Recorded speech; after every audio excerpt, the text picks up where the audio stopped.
David Alvarado. You've been in insurance for a while now, from what I'm gathering, but you are multiple seven-figure agency, and on up from there. But I'm sure you're probably going to hit eight figures before too long. How close is that?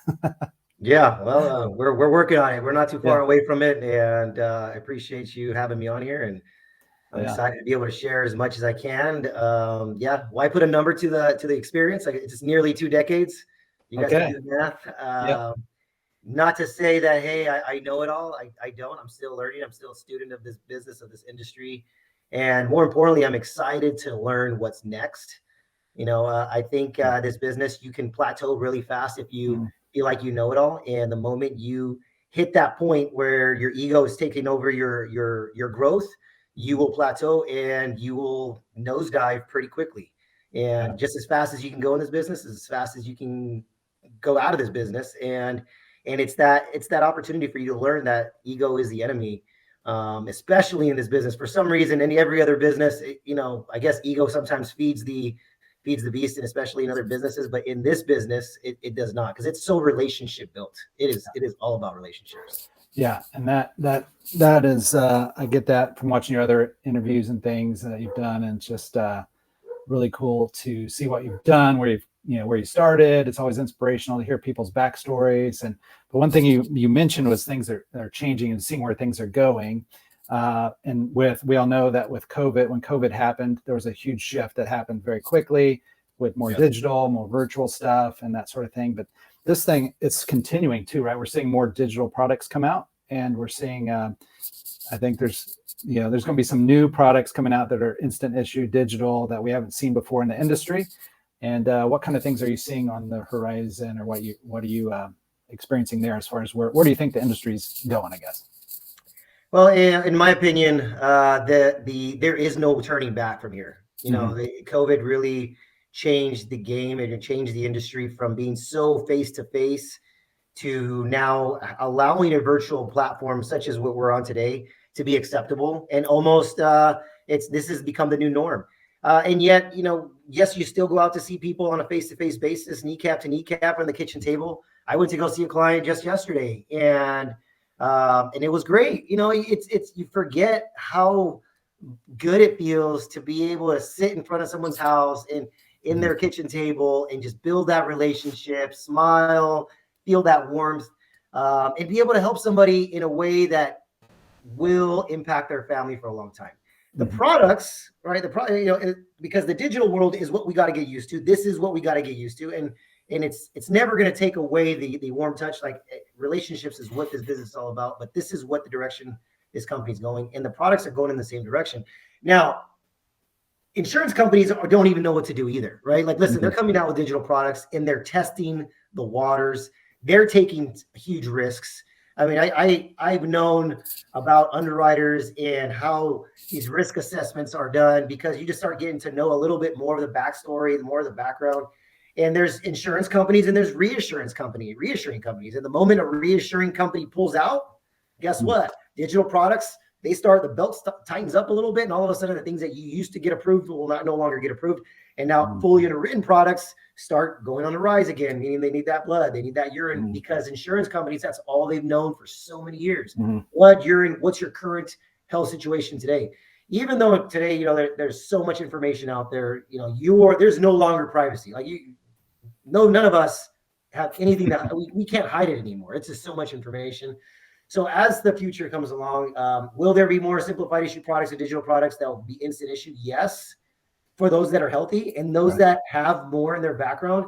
I think that fully underwritten products are still going to be something that is going to stay on the shelf. It's not going to fall off soon. Yeah. How do you see? So I'm not an active agent. I have a license, but I didn't go that far, as you know. But so when it comes to things like, say, case management, when you are trying to help someone get qualified or get underwritten or get issued their policy, how involved are you in that process? Do you have much insight into that, or is that something you just kind of wait for the response back, or what's that look like? So underwriting, I was actually talking about this on a boot camp that I had this last week, and how underwriting is a lost art. When I started the business, we had underwriting handbooks that we would take with Mhm. us to a client's house, and some new medication would pop up, or some medical impairment that I've never heard of would pop up. And back then we didn't have laptops, so we just pop open and punch into Google. But the information is there and available. But what it was is that we were field underwriters. Mhm. And that was an actual term. We're an extension of the insurance company. Right. And the moment you say, hey, I have a contract with XYZ company, you are not only an insurance agent, appointed with them, but you are an extension of them, where you're just as much as an employee. You want to look at it that way. So if you don't have the underwriting guidelines or things like that, you're going to make the wrong decision. Insurance companies think you're against them versus you're on their side. So when you talk about how involved am I with underwriting, listen, underwriting is a skill that you have to build without time. And for me and my agency, I like to be as involved as possible, because I'd rather an insurance agent write the product that's going to get approved versus try and throw that spaghetti against the wall and see what sticks. And even though you make a mess and something sticks, the next thing is, can I place the business? Yeah. Because listen, you can get somebody approved table 6, but can you place that table 6 rating? And just because you got it approved, oh, look, I got it approved, does not mean anything until the client says, I want this, it fits my budget, and I'd like to take advantage. And then the policy's going to issue paid. It doesn't matter if you can get them approved. What matters, can you get it issue paid? And I have this rule. I'd rather go with best case scenario of getting approval than worst case scenario of getting approval. And then of course that policy sticking, for as far as chargebacks and that sort of thing. What's your follow-up like after you've worked with a customer or client, and then you're doing a lot of upfront work, make sure, is this right for them? They're a good chance of getting issued and paid and all that, and then of course you want them to keep it. So what kind of stuff do you do to make sure that is? It's our responsibility to understand the client situation physically, which means their health, and financially. A client, sometimes we're so good that we can sell a policy that a client cannot afford, and then the chargebacks happen. Yeah. So it's our responsibility to understand where the client's financial position is and what is going to be financially realistic for them. Even though they say yes, us as an agent have to say, it's probably better that you don't oversell the client. And I go by this formula that I've learned a long time ago. It's called the 4% rule. 4% of that person's income is justifiable for insurance premium. So let's say you make $1,000 a month, right? For 4% of $1,000 is $40 a month. That's what that person should be spending at most for insurance. Now, have I sold a policy above that 4%? Yes, because I was able to justify and see where their income's at, what their expenses are. And, I will ask once or twice, but majority of the time people will say, yeah, I want to spend over my 4%. And I say, based upon my calculations, it's probably better that we bring you down to this, because I don't want to take any food off the table or change your lifestyle because of a life insurance policy. And I can't tell you how many times clients have said, man, thank you so much. You're right. Let's do that. And I said, later on down the line, if things continue to go well, you pay off a couple bills, we could always add more. That's not a problem. But let's make sure you keep this for the long haul. And clients just love and appreciate that. And they feel like I'm on their side and I'm not trying to oversell them. And since that's happened, my chargeback ratio on people that can't afford anymore has gone down. The chargeback ratio has gone down significantly because of that. And again, we take responsibility for everything that happens with that client. Get them approved, make sure they keep it for that 12 months, or for the long haul, you'll eliminate a lot of those chargebacks. Yeah. Cool. And so as far as like growing your agency, so you've had success with there's different paths people can take. They can be mostly, say, a producer, and they can do really well doing that. But also you could be an agency owner where you're building a team and you're developing other people and that sort of thing. And so I think that's, of course, the direction you've gone. Can you tell me more about what are the things you look for in a person that's like, hey, I think I'd like to do this? And are there, for example, maybe red flags that you would be like, maybe this isn't for you, or, that type of thing? So my mindset has changed a lot in the last year and a half, 2 years. I came in this industry and I came more on the corporate side, meaning, hey, you're not to say that I was corporate, but it was more of a corporate environment where you were a producer. You need to produce. You got to go out there and write anywhere between $4,000 to $6,000 a week in annual premium. And you got to do it every single week, bam, back to back to back to back to back. And you want to submit anywhere between $30,000 to $45,000 in premium a month and issue pay anywhere between $15,000 to $20,000 a month. Now, listen, you're going to make a lot of money doing that, and it's great and it's fun. But how many years of that do you want to continue to do, right? And some people need growth in their career. Otherwise, it becomes stagnant. They plateau, and then they start nosediving. Because it's just they feel like they're above that. I don't need to do that anymore. And in this business, you got to be flexible. You got to be moldable. And you got to be able to go back to what got you to where you are at today. So I started it as a producer, and it was a high level producer. I think 250,000 of issue paid business is normal. It's a good month. It's a good year. Yeah. It's not a great year, but it's a good year. 400,000 is a good year. And I've done that a couple of times, but guess what? You got to do it again next year. Yeah. And then you got to do it again next year. And when you become a producer, you're very selfish with your time. You have this selfish mentality where nobody can do this besides me. I'm good at this business because I'm special and I'm significant, and it's only me. And what you end up having is this huge ego. You start creating this ego of self-centric personality. It's me, and and it's very much like an all-star in a baseball league or for basketball, right? Or MVP. Like you talk about like a LeBron James type, right? There's no one player that's going to get the team to the championship. It is a team environment. And so when you start realizing that, hey, I'm only going to make $400,000 of issue paid business a year, that's at my hardest, unless I want to double down on my marketing and I want to buy expensive leads and I want to have higher network clients. I mean, you can still continue to go up the ladder as a producer, but you got to change what you're doing and you got to learn something new all over again. And then you got to learn something new all over again because there's different way you treat different clients at every level in this business. So you can either go that route, or you can say, you know what, I want to become a builder. And now becoming a builder, you have to change who you are from the selfish person to the selfless person. And that's probably one of the hardest things a top producer could do, because you have this ego and, you have to be this or nothing. And it's very like the chopping block, it's very small. Like, hey, if you're not doing this, I'm chopping you. I'm not wasting my time with you.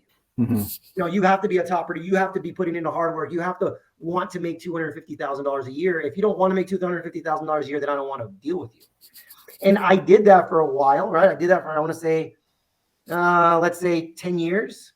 And then I grew my agencies to a certain level. But the problem is that you have a small team that's highly effective. It's like, the Marines, small team, but highly effective. And where's the growth in a small team that's highly effective? It's small increments. You can grow, but it's small increments. And guess what? Because you have a small team, one guy falls off, that's 15, 20% of your income, right? Where now you change to this builder mentality where anybody can do this business. And it doesn't matter if you want to make $2,000 a month, or you want to make $10,000 a month, or you want to make $20,000 a month. I'm going to support you where you're at and where you want to be in life. The relief is that I don't have to push you to where I want you to be. I can just support you and love you where you want to be. Yeah, that's cool. And I can tell you, man, the stress level on the builder and on the agency owner is way down. The fact that, hey, you can love on people and you can say, I'll support you where you want to be and I'll grow at your pace.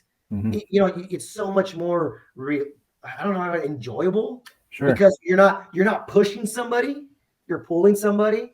So again, I've been changing my mentality, my coaching, my mentorship, my leadership more than ever, because I'd rather have a bigger team that I love than a small team that I'm consistently having some tension with, because we need to be the number one, and you're always on your numbers. You're always pushing the quota. Hey, if you're not doing what you did is not enough, and what you're doing is not enough. And that's that environment I used to have. And I'm changing it where, let's go ahead and have a bigger team that anybody can do and I can support. And the cream will rise to the top. The people that want that higher income, they will step up in front, and the people that won't, and they'll rise when they're ready. So that's what I find amazing about the insurance industry and the opportunity that's there. It's to whatever level you want to take it. I mean, you could start a little extra income on the side all the way up to millions and millions of dollars, and it's up to you. and it's not based on, where you came from or education or any of the things that really might be outside of your control. It's those seem to be everything it takes to do this is stuff that you can choose to do. Yeah. And so would you say, so when it comes to, say, building an agency, and, I've heard different strategies as far as, like, let's say someone's on board and they just want to take it. They want to follow in your footsteps and recruiting, some like production and recruiting. So someone's got, write policies, but there's also recruiting involved. And some people say, well, wait until you know a little more before you recruit. Other people have said, recruit from day one, things like that. What are your thoughts on recruiting, and when you're new or getting started, where does that come into play? Yeah, if your end goal is to build an agency, you need to start right away, because there's a mindset that you need to have from the start. If you try to become a producer and then change your mindset to recruiter, you're just making it twice as hard for yourself, because a recruiter has a different mindset from a producer. And a producer have a different mindset from a recruiter. And I remember making fun of those Primerica, World Financial Group guys that all they are is recruiters. They're not producers. They're like, you guys aren't even making any money, bro. You go up there recruiting a bunch of people. You don't even know how to show. I used to call them the blind leading the blind. And that was very immature of me back then. That was very, because my mindset was different. But what I do know is that today, if you want to become an agency, or you want to have an agency, you want to have that passive income, you got to start building from right away. But you still have to be a producer, because it's monkey see, monkey do, right? It's you will attract who you are. And if you don't want to be broke, you will produce, right? And a lot of people would say, well, Dave, I'm just going to recruit my way to the top. And it's great, but it's a long game. I mean, listen, this is a long game, especially if you don't know, if you can't answer, or your confidence is down, or you're pointing fingers to, hey, this person or that person. It doesn't mean you can't do it. But people like to see if you're doing it, that I can do it. If you're making the money that you just pour belief into people, right? And there's tons of people out there that do not produce, and they're building an agency. And you have to be a really loving person, supportive, almost like, hey, dude, I got your back. And if you lack the experience and lack the work ethic, you got to make it up somewhere else. And that's in building community, building culture, and building just support. And it's moral support, right? We can make it in this business as long as we got some moral support. Yeah. Right. I made it just on my own mother's moral support. Right. I came into this business knowing that I probably will fail, but I wasn't going to fail because my mom, I needed to prove it to my mom that I can make this business happen, because she wanted me to go back to go get my career job. She said, "Go, Dave, why are you messing with that? Go to your career job. What you went to school for?" And I said, "No, Mom, there's no money in that. There's money in here. I see it. I see what these guys are driving. I see what kind of watches they have. My old job, they didn't have that. And so with moral support, you can make it. But with experience, moral, and seeing that, hey, this guy's making it, this guy's making it, this guy's doing it, my mentor is doing it, then, man, if he can do it, I can do it." And you just pour belief down to people that are reaching up. And listen, again, you support those where they want to be at. And some people want to be top producers like I was. Some people don't. Hey, I'm good with making $5,000-$10,000 a month. But I know that if I can support you wherever you're at, and I can be of assistance, and I can show you the moment you want more, this is how you do it. I got a blueprint because I've done it for many years. Just follow the footsteps. Copycat. Play copycat here. Copy me, and you will get to where you want to be. And so if I were to do it all over again, if that's kind of like the question where, if I were to do it all over again, I would start recruiting day one and continue to learn both. Hey, I'm going to build. I'm going to produce. I'm going to build. I'm going to produce. I still do that today, not because I have to produce, but because I love the knowing that I can still do this. I still got it. And listen, man, it's great to go out there and close a big deal, right? When I can make 2 or 3 sales and I write 20 grand in business. It took me 4 or 5 hours to do that. And what people do in a month, I can do in a week. Right. That's awesome. So something I've noticed and I love about people like yourself and the insurance industry in general is people that are builders, especially, are the loving, caring people. They're the people that will talk to you. They'll take the time with you. And it's become who they are, or who they became, or whatever, to get where they were going and where they've continued to go. But like you said, so it's always a positive for me anyway, as I talk to folks in the industry. I just see that, and it's always awesome to be around folks like that, and so it just draws that people to yourself, to where they see what you have and they see how you are to get it, as far as you didn't have to do something shady or whatever to get where you are, or you didn't have to walk over people to get where you are, or climb the corporate ladder or whatever, or jockey for position, but you do it by helping other people, and so it just becomes part of your character, and that's what it takes. So um, but on that, have you ever had to fire anyone in the, as far as I say fire as in like, you know someone's just not putting in the work. They say they want it, but they're not doing it. They're not listening, or their time, they're just demanding. They're like they're demanding attention and demanding things, but not really listening. Just you have much experience with people like that, or how do you handle that kind of thing? Yeah, well, I can tell you that in the past, I would have to fire people Mm-hmm. because I had a minimum requirement. I had because you're a product of your environment, right? So if you're the weakest link, it's a reflection of me. Yeah. So either you're willing to do what it takes to work hard and make the amount of money and make the income so you can be an example for the rest of the team, or I got to let you go because you're not willing to do that. And in the past, that's what it was. But today, I won't do that anymore. I don't do that anymore. I'll support you and love you where you're at, man. And however long it takes, it's going to take. Mm-hmm. And that was, again, my immature mentality as a leader back then, where I didn't have the patience to allow you to grow. I just said, hey, either you're going to grow at I'm going to give you a deadline and you're going to grow, or you're gone. And now I'm not going to do that, because the more you love on people and the more you support people, the faster they will grow. Mm-hmm. And my mentality back then was not that. It was like, hey, you're either going to figure this out with the training and the environment you're in, or you're not. And the strong will survive. That type of environment where nature will take its course. Either you're going to sink or swim, and that's just the wrong mentality to have, because this business is an amazing business where as long as you support people and love on people, this business is not that hard. Mm-hmm. It's not that hard. It really is easy, because it's all about relationships. It's all about caring about others. It's so easy to sell insurance. As long as you put their needs in front of yours, people will buy you, not the product. They'll buy you, and hey, Dave, I love this when I hear this from my clients.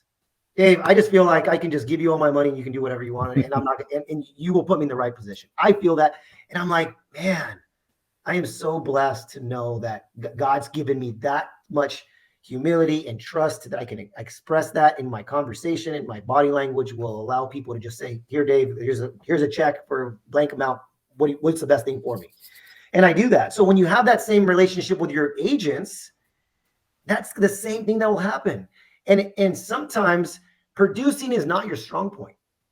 Sometimes producing is not your strong point, but recruiting is, and mentoring is, and supporting people is, and just loving on people is, right? You talk about the best coaches were never the best players. Right. The best coaches were never the best players. They were they were all right. They knew the game, right? And you think about today, the best business owners were not the top producers. They were, right? They were the guys that knew the business. They knew how to bring people together. They knew how to have culture. They knew how to have community, and they were supporters of many. Yeah. So top producers, man, it's going to be tough for you to build an amazing agency, but it's because you're so self-centric. People that are second, third, fourth, fifth place, those guys are friends with everybody. They support people. They'd rather you win before they win. And that is how they build these amazing, strong, growing, scaling companies, because you can support everybody. You go first, I'll lead last. Go ahead. You take the win. And that's how these agencies grow into these multi-million-dollar, 10, 12-figure agencies. So is that something that you say, how much of what those characteristics that you're talking about were things that maybe you recognize that you had when you were a kid or when you were in high school, and how much of that was something maybe you grew into, or All right, well, here I'm gonna become vulnerable. Let's pull back the curtain, right?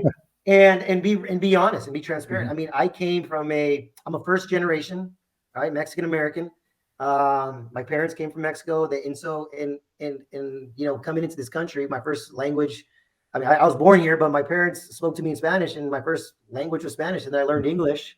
going to school and, friends in this and everything. So when you think about when a immigrant comes to this country, they come with very little in their pocket. So guess what? They have a scarcity mindset. Everybody's after your dollar. Save your money. Don't risk. Play the safe role. And so when you're growing up with that type of influence in your family, guess what? You have that scarcity. You inherit that scarcity mindset. And I had that scarcity mindset walking into this business. And then when I first started in this industry, the type of environment was very corporate, where it was another scarcity mindset, right? A scarcity environment. Take an opportunity where you have. You're here to make money. Don't share too much, because you're splitting your commissions. People are taking your leads if you're not too careful. So it was very scarcity mindset, right? And so growing my agency with a scarcity mindset, it's one thing. How you do one thing is how you do everything. My mentality growing up was, I'm willing to work as hard as I can to get whatever I want. And sometimes it took burning some bridges to get what I want. And that was, again, a very scarcity mindset. And not until I want to say about 2017, 18, I started identifying a plateau. And then 2019 and 20, it was very clear to me that I needed to grow as a leader. I was missing spiritual guidance, and I made a commitment.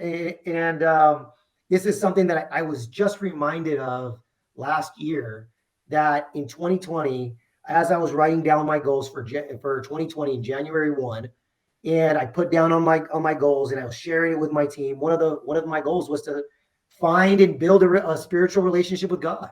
I completely forgot about that. But I wrote it down, and you know how it is. When you write it down, it becomes real.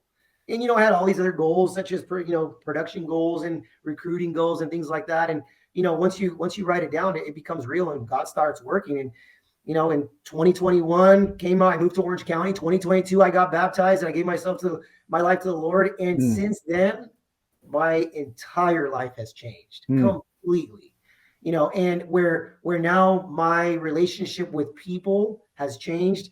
And I can't tell you how many times I hear people tell me, Dave, you're changed, man. You're different. You speak different. Your energy's different. I have different friends and people that I meet. It's not by accident anymore. And I don't still talk to the same old guys that I talked to for the last 10 years. I'm talking to new people, and the relationships have grown. So when you talk about how much of what I am today did I grow up with? Zero. And it's all just growth and surrounding myself, because I am a pursuer of self-development and personal development and leadership development. We don't know these things. My parents didn't know these things. And as I grew, my personal development, my leadership development, and more importantly of all, my spiritual development, my relationship with people has just grown substantially. I feel better about the way I talk to people, and the way I support people. And all of a sudden it's reflecting. One thing that I'm a big component of is that I like to have recognition. And I would get upset when people wouldn't recognize that I was the reason why they were successful, or I was a start. I was the, that match that lit that fire, and I wouldn't get recognized for it. It would irk me inside, because I'm a little bit selfish that way. And since all of my life has changed, God is now my guidance, and I ask for guidance every single day. And I do not want to lead myself by myself. I want to lead with Him in front of me. I have gotten so much gratitude and recognition from people that I was like, I did very little for you, and you're just so appreciative for it. And the people that have done so much for zero or little to any recognition or gratitude from them. So it's all learned, and it's because it's intentional. I have this book on my nightstand. It's John Maxwell's Intentional Living. Okay. And I can tell you, what you have on your nightstand is important. What is next to you before you go to bed is important. It's going to change your tomorrow. If your nightstand does not have a book that will allow you to go to sleep with something to think about, to dream about, to change into, and if it's the TV or your phone, I'm sorry, but there's no intention behind that. And if you're not, I love this one this one saying that one of my pastors said the other day, either you're going to have your future by default, or you're going to build your future by design. Hmm. And I had my future built for me by default for a long time, and now I want to build it by design. That's good. So as you're talking there, I imagine that your the changes that happened with you recently too. I mean, we're talking 2022, it sounds like, right? A lot happened. How has that impacted your family? Because it sounds like it definitely impacted your business. Mm-hmm. You know, a lot of people, and we've all heard of this, you know, you say, man, why does life have to be this way? Or why does that person have to be that way? Why do they have to act that way towards me? And you always want to, they should change before I should change. Well, if he changes, then I'll change. Or my environment changes, then I'll change. If the leads change, then I'll change. If the clients change, then I'll change. If the system changes, then my income will change, and it's exactly opposite. I have to change in order for everything else to change. And the moment I changed with my personal development, my wife's personal development started growing. Like, the more I knew myself, the more my wife started finding herself. The more I started learning about who David is and who David really is and how he is the moment I started realizing that I can actually understand people a little bit better too, because I understand myself. And as I started growing, my wife started growing. My wife started understanding a little bit more about herself and about me. So our relationship got so much more clear. And it's like putting those glasses on. All of a sudden, I can see the fuzziness is gone. Arguments last 20 minutes, not 2 days. Discussions are no longer arguments now. They're discussions where now I can hear your side and you can hear my side, and let's come to a solution here. It's not going to be you better change or else. Right. And as I started changing, the relationship with my children started changing. And I noticed that a lot of the bad habits that I used to have, my children have that, because I used to be like that towards them. And I was like, man, I created that, so now I got to change it. And now I'm intentionally changing the way I am around my children so that my children can change the way they are around me. So, you know, I grew up with an amazing father, absolutely amazing father. I wish I had more of his time growing up. I wish I had more of his time now. But, you know, as I'm getting older, I feel like my dad doesn't really know David a whole lot. He knows David because I'm his son, but he doesn't really know David, right? And that's one thing that I want to be intentional about with my children. I want to know my children, not just know who they are because they're my children. And I want my children to know me and have that relationship where not only am I your parent, but I'm your friend. So if you have that type of relationship with your family, you're going to have that type of relationship with your friends, with your coworkers, with your agency owners, with your agents from the beginning. And now all of a sudden, I don't know Chad because I just know Chad, but I really know Chad because I know what gets you excited. I know what makes you sad. I know what challenges you. I know what motivates you. I know where you need help at, because I can become vulnerable around you too. And when you have those type of relationships, and it's sky's the limit, and it's really not. And I don't even like to say that anymore, right? Because there is no limit. It's God's going to find the way, and it's God's going to lead you to where you want to be. You just got to ask. Yeah, it's like a superpower in a way, like the super source of should be. I mean, I feel like I've done a lot of growth. I grew up Christian my whole life, but for a lot of that time, I'd say, probably not most, but I'm getting older, but a lot of the time, it was impersonal. It was very a set of rules, or just living life a certain way, which is good, but but then like you said, being intentional about wanting to change and then asking God to help you, like saying, I can't do this, I don't know what to do, or whatever. That is just that's tapping into something else so much bigger, and then letting the other stuff, the weakness, letting him be strong where you're weak, and letting go of fear, letting go of the scarcity mindset, letting go of like I would oftentimes need to have everything mapped out and know and be comfortable with taking a next step. Even doing this podcast today is unusual for me, whatever. So it's just like, so it's like, which brings on kind of another topic in a way, is like, I've noticed that the people that do big things are doers. They're not necessarily the ones that got the good grades, or the ones that had a perfect life growing up, or had, because I had a lot of that stuff. I had an amazing family. I had good grades in high school. I went to, and went on to, college, and that was great, and had this amazing start in life. And so really had no excuses to say, well, I'm not successful because of this, because my parents were so bad, or because I grew up a certain way, or whatever. Those excuses weren't there.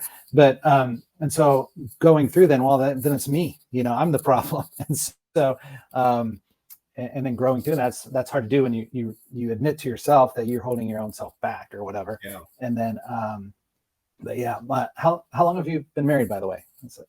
I have been married now. It'll be 12 years this next year. Awesome.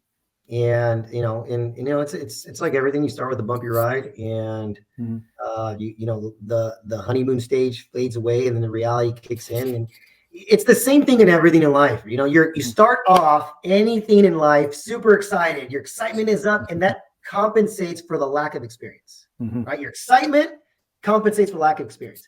But then when the excitement goes down, the experience doesn't rise up simultaneously. It rises up slowly. So you end up you find yourself in this pit of despair. You're down in this, like, I didn't expect this to happen. This is when where am I at? This is not what I signed up for, right? It's called the pit of despair. And you have to find the excitement. You got to find the passion. You got to find your way with it to be able to get out of this pit of despair. And then once you're out of that pit of despair, now your experience and your excitement is created. They're both in that same level. And that's when you take off in anything in life. And some people get into this pit of despair, and anyone in a marriage, they get divorced. Or they just kind of cruise. They're just like, yeah, my relationship's whatever. That's cool. We're not really growing. Like we have our ups and downs, but whatever. And your family starts growing apart, and you put yourself in jail with this relationship because you have a family, and you don't want to be a bad parent and be a divorcee. And this moment your kids turn 18, then you get divorced. Like that's, you don't ever grow out of that. And it's the same thing in people's career, right? So you have to be intentional about getting out of this pit of despair, just like in marriage, just in a relationship. And how do you do that, right? You have to become aware, and awareness is a big key to anybody's success or significance in a relationship, in a business, or anything. And then this is one thing that I've been talking about a lot lately, is why are people successful? It's not because they are amazing at what they do, is they create good habits. And I can tell you that everybody starts a new business or new career or new relationship with bad habits, and they mask it with excitement. But when excitement goes away, the bad habits get exposed. And people can tell you have bad habits. You can't see them yourself. You will never see a bad habit, right? Like, for instance, at one point I was saying the F word a lot, and I didn't realize that. And people are like, man, you say the F word a lot. I'm like, what? I haven't even said it once. You said it like 6 times right now. I'm like, or I have another bad habit of walking in front of my wife, and my wife will always say, oh my God, you're walking in front of me. And I'm like, well, babe, you walk too slow. I'm like, I'm in a hurry to get to my next place. And you have your high heels on. You shouldn't walk. Okay, I'll walk slower. And it's like, it's tough for me to walk slow but it's a bad habit. And I can't catch myself on it. But what I can tell you is that people that have success have good habits. And those good habits are because at one point they need to identify that, hey, in order for me to get good at anything, I has to be habitual. Because the moment you start creating a good habit of waking up early, of reading before you go to bed, of writing down your goals, of being intentional about everything you do, of actually meditating or actually being methodical about your next step, your outcomes become a design instead of a default, right? And all of a sudden, these habits, now it's like you're mechanical. It's clockwork. I just do the things I do. It's like when you drive home and you don't even have to put it on GPS. It's a habit. It's mechanical. I can literally drive home in my sleep. Right. And that's why people can literally be looking at their cell phones and texting away and driving home and get home safely. It's because we create habits. And I read that on an Instagram post from like Marcus Aurelius. People are not successful because they're out of the ordinary or extraordinary. People are successful because they create good habits. Yes, I've heard that. I think you're probably familiar with Alex Hormozy. I think he says stuff like that too, as far as, I'm not sure if you heard of him, but yeah, Alex Hormozy. Yeah. Buff bearded guy. Yeah, right. But so speaking of that, So, like you mentioned, say the book you mentioned was John Maxwell, Intentional Living. Do you have any other books or people you like to look to for, this, who inspires you, or who do we all kind of like follow people, on Instagram or whatever, or like to get content, or like get track with somebody, So, who are your people like that you like to? So for those of us that are non-spiritual, right? I used to be a huge podcast listener from Tony Robbins to Rich Dad Poor Dad. Mm-hmm. Ed Milet was one of my huge fans. Grant Mm-hmm. Cardone, another huge fan. But up until recently, I started realizing that all of this content is created by biblical principles. Mm-hmm. So now the person that I follow is Jesus, right? So like, why am I going to listen to Mm-hmm. a third party, somebody who read it in the Bible and put it into their own words, when now I can just go Mm-hmm. straight to the Bible and learn Mm-hmm. from there, right? Yeah. And I come to realize that all of this is created from biblical principles. So why don't I just go straight to the source and learn everything that is good for me in business, life, and relationship? This is the book that's going to build all of that. I can go out and read 5 voices, right? Learn about my Mm-hmm. personality traits. I can go out and read the 5 love languages, so you can learn how your wife is and how to be able to speak to her in her language, Mm-hmm. right? Yeah. Or I can go straight to the source and read the Bible. So every morning I'm reading a Bible verse. Every morning I'm taking 30 minutes to read a chapter in the Bible, Mm-hmm. whether it's Proverbs, whether it's Yeah. the book of John. It does not matter. I'm taking that, and then of course I'll back it up with some podcasts. I'm not saying I don't listen Mm-hmm. to these Sure. things. Yeah. But I'd rather go straight to the source, because I've come to realize that people try to build their success, they try to build their personal, they try to build relationship with people, and they don't build spiritual. And Mm-hmm. and you think about spiritual is the foundation to everything, because we're all spiritual beings. Mm-hmm. You may not believe it, but we're all a form of energy, frequency. And if your frequency and your energy is in line, then everything else is just kind of exponential. So if we build that spiritual foundation, everything will be stable. And you can actually build upon a rock versus sand. But Mm-hmm. if you don't have that spiritual foundation and you're building on sand, again, that's a biblical principle. Mm-hmm. Uh, then things you'll tend to build one and it'll fall apart, and it's almost like you're juggling here. You're juggling things, and why can't things stay up? Well, you're lacking Yeah. that rock foundation. Yeah.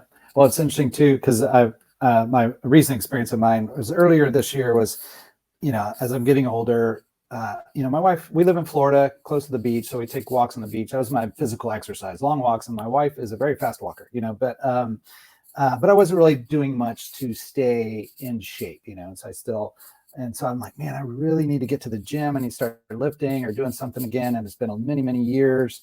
And to the point where I started to get concerned, because I don't want to wait for something bad to happen in order for me to get motivated to do something I know that I need to do. So I'm like, literally was like asking God to help me. Like, I don't know how to motivate myself to just simple go to the gym, and you hear about the people that get up at 4 a.m. and do their ice bath and go to the gym and meditate, all this stuff. I'm like, I'm way far away from that, but I just want to go to the gym for a little bit. And so I'm literally going to bed and just praying about that. And then boom, a little idea popped in my head. It was like, I already got up and went to the coffee shop nearby to get my coffee in the morning. And it was like, well, just change where you go to get your coffee. Go to the one that's by the gym. And so go into the gym for 10 minutes and do a couple things, whatever, then get your coffee and do your thing. And that was it. And I was going literally, and I'm not trying to bulk or anything. I'm just trying to I'm not trying to go downhill, basically. I want to hopefully improve, but I'm not entering any competitions or anything. And so I'd literally I went every single day for months and months and months, because I wanted to get my coffee, and I knew that I was just going to go to the gym before I did. And so, and that's how the habit thing, and without really knowing or thinking about that too much, when we go to the source or go to asking our Heavenly Father for direction and help and guidance, it's like, well, he knows all that stuff, he'll point you in the right direction. So I give him, credit for that, of course, among many other things in my life. But I think we don't realize what we have access to a lot of times. As far as, dude, nobody knows, and then we become naive about it, or become doubtful about it. Mm-hmm. Oh, it can't be. And you think about somebody who created everything from water to air to the stars. nothing can surprise him. Mhm. And we get surprised from the littlest of miracles that happen because we're just not Mhm. used to have seen them, right? And Yeah. those miracles happen every single day. You know, I mean, from the smallest miracle of you waking up, right? Oh, I woke up, and then we take that for granted, right? Mhm. You know, if you would, I heard this one too just recently from a sermon. I've been picking a lot of really good stuff in sermons. Whatever you're not grateful for, you take for granted, Mhm. right? And when you take for granted, you're just now negative about it, and you become, you know, hey, I'm entitled to it, right? And that's not how it is. So, Yeah. you know, what I've always heard of this saying, you've probably heard of this saying too. You have the answers to everything all of the challenges you have. You have the answers that you have for all of the problems that you have inside of you, or the challenges you're going. And you know, when people say that, it's really not you. It's you turning to God so you can get the answers. Mhm. Mhm. Right? It's that moment you put yourself in that position of Mhm. hey, it's just going to be me and God, and let Him guide me, and that's when the answers come. Mhm. Because people used to tell me all the time, Dave, you have the answers to all your solutions, all your problems. So you have the answer to all your problems. You just need to find them. Scratch my head. What are you talking about, bro? I have no idea. How do I have the answers? I'm looking for them, but I don't have the answers. Mhm. No, it's the moment you say, you know what? Okay, I'm going to stop looking, and then God provides. Mhm. It's the moment you say, hey, I can't do this by myself. I'm going to let God take the Right. right. I found my wife when I stopped looking for a girl. Yeah. Right? Mhm. I was like, all right, now that you stopped looking here, I'm going to give you your wife. Bam. Mhm. Yep. And I think a huge impact on how we seek God has to do with when we see Him as a father, you know. And so, of course, that's largely impacted by our earthly father, you know. And a lot of us had good fathers, a lot of us had not good fathers, you know. So that's going to influence that. But when we have that model of like, and begin to grow in seeing Him as that He loves us and wants to, He's there as a father. He's given us this earthly example too. But yeah, that changes. Oh, I was going to mention too. You mentioned gratitude and things, being grateful for things instead of taking them for granted. I was listening to Luke Acree. Do you know him with the Reminder Media? I follow him on Instagram, and he was saying, as an interesting exercise, was like, pretend that when you go to bed tonight, that tomorrow you will only have the things you express gratitude for today. You know, and so if you were to wake up tomorrow and all that you had were the things that you said that you're grateful for, what would you be grateful for? And so that was like, wow, I hadn't really thought of it that way. That really changes your perspective on being grateful. That's so good. I had an opportunity to do an event with Luke Acree, and Mm-hmm. the guy's an amazing dude. I Mm-hmm. love that guy. Yeah. Too bad he lives in Philadelphia. I live in California. Yeah.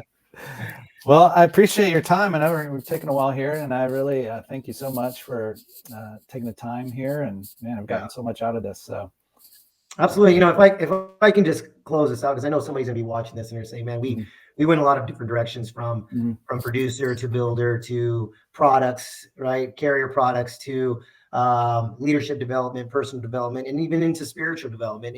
And some people say, well, that's, you know, they're non-believers, and that's okay. And you know, you can believe in yourself, you can believe in the universe if you'd like. And then, you know, or you can choose to believe in Jesus like we do. But it all comes down to a couple of things. And the number one thing is that you have to believe in yourself in order for people to believe in you. You have to believe in your company in order for you to believe in yourself. You have to believe in the product in order for you to be able to believe that somebody needs it. Right? So belief factor is the most important part of this business. I got to believe so much. And some people say, well, Dave, how do I believe in insurance? If let's say I'm single and I don't, and I acted as if, right? I acted as if I did need it. I acted as if I did believe it. And eventually I started believing it because I believed in it sincerely. It's that belief factor, right? And when you believe in it, you can actually deliver a message with passion and authenticity. And when you deliver a message with passion and authenticity, people, your frequency is in such a level of attractiveness that people will just be drawn to you. And it's about having passion and authenticity that will give you the opportunity for people to say, I want to do business with you. I want to follow you. I want to do business next to you. Right. And that is what this business is all about, is finding a passion and authenticity that you never thought you had. And the moment you tap into that, your career will explode. People will be attracted to you. Policies will come left and right. People want to buy insurance from you instead of you wanting to sell it. And then this business just becomes better and better and better. And money is the byproduct of all of the impact you created. Yeah. So, wow, thank you. That's awesome. So how does someone get a hold of you, or how do they find you if they wanted to reach out and work? A couple different ways. You can find me on social media, The Real David Alvarado. That's my Instagram. You can also find me on Facebook, YouTube. Same thing. You can find me on YouTube under David Alvarado. I have a couple videos there. I do have a website, alvaradomentor.com, that you can jump on there and look and see around and see what I can do. And you got anybody wants to just chit chat or build a relationship, that's what I'm here to help. I'm here to serve. I'm here to be able to help you get to where you want to be. This is, I'm not in the business of recruiting anybody. I'm in the business of attracting people that want to create significance. And again, I learned that from John Maxwell. Right? He said, when you understand how significance works, you will no longer want to be successful. When the moment you taste significance, you will no longer be successful. And that's what I pray to God for every day, is to introduce me to people that want to create significance. And that's what I'm here to do, is here to serve and to create significance in the people around me. That's awesome. Awesome. Then that's what you're doing. Absolutely. Thank you so much, All right. Chad. Thank you, David. All right. Yeah, that's a wrap.